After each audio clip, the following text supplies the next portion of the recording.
Well, hey there, you're on the internet, I still have too much free time, and welcome to the Triple N Network, where all you newbie nib nerds can find all the news you'll need. Let's look at an ink today, shall we?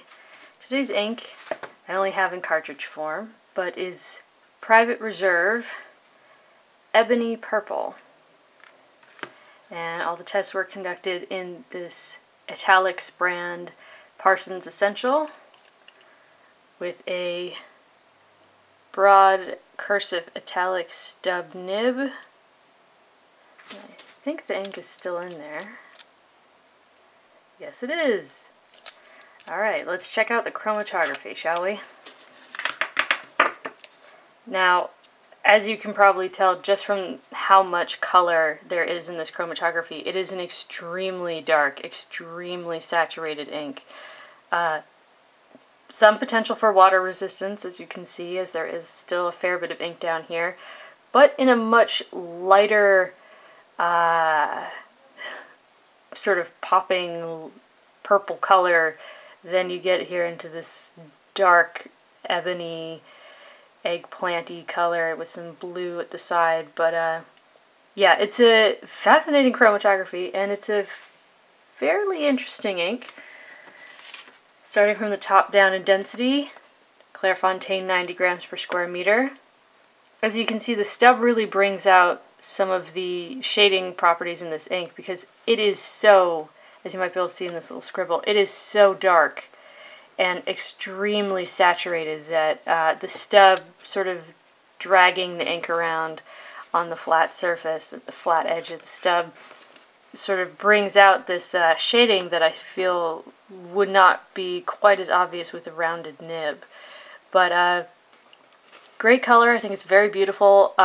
It's very dark, so in that sense it might be appropriate or acceptable in a professional setting. 7 seconds to dry, which I was fairly impressed by. Now that might be because it was a stub, so it was pulling it down, but said good flow, deep dark color, some shading, no bleed feather spread. I said some possible show-through potential, just because it is so dark. I mean, look at how dark that is. That's, you know, if you weren't paying attention, you might not know that there was even purple in there. But yeah, as you can see in the water test, it's pretty messy, but pretty readable. I mean, there's that light purple that remains, and it's all pretty readable, but it does make a mess. No bleed, not even on the water test. Next is Rhodia, 80 grams per square meter. Here I felt it came out much darker. Here I said almost too dark for much shading. No bleed feather spread, no sheen. Dry time was 5 seconds. Again, I felt like that could have been because of the stub qualities of the nib, but on this paper with such a saturated ink, that's still pretty good.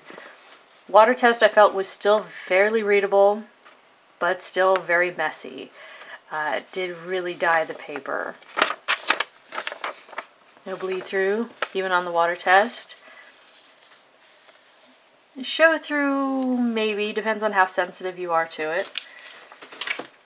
Next is Tomoe River Paper, where it dried in 10 seconds, which I thought was a great dry time, considering, again, the level of saturation and this paper. There is shading, where it really does look ebony in some parts and purple in others. So, great dry time. I said there was sheen and spots. I hope I can get this on camera. It's almost like a green metallic sheen in the wettest parts.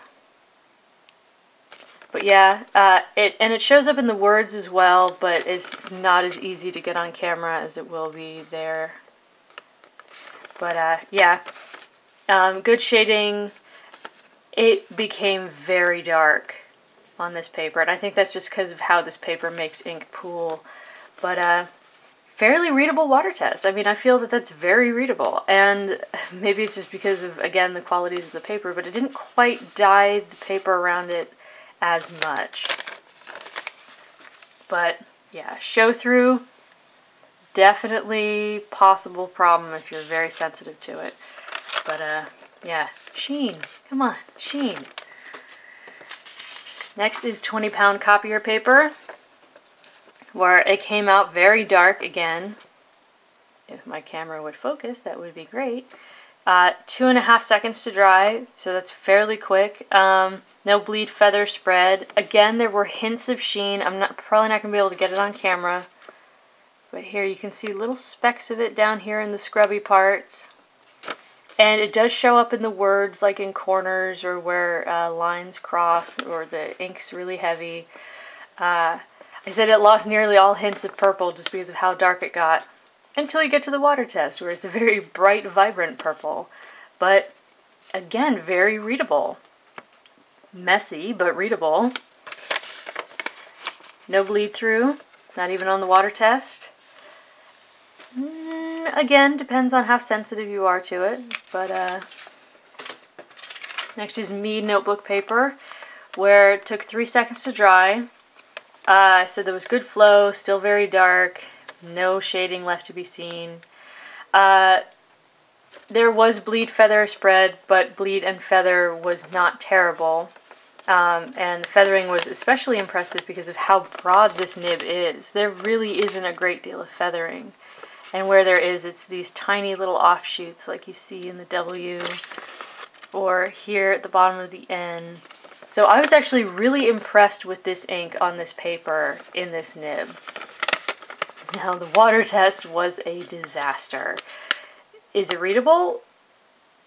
Depends. How good are you at reading? It's very messy. It's explodey. It's pretty disastrous.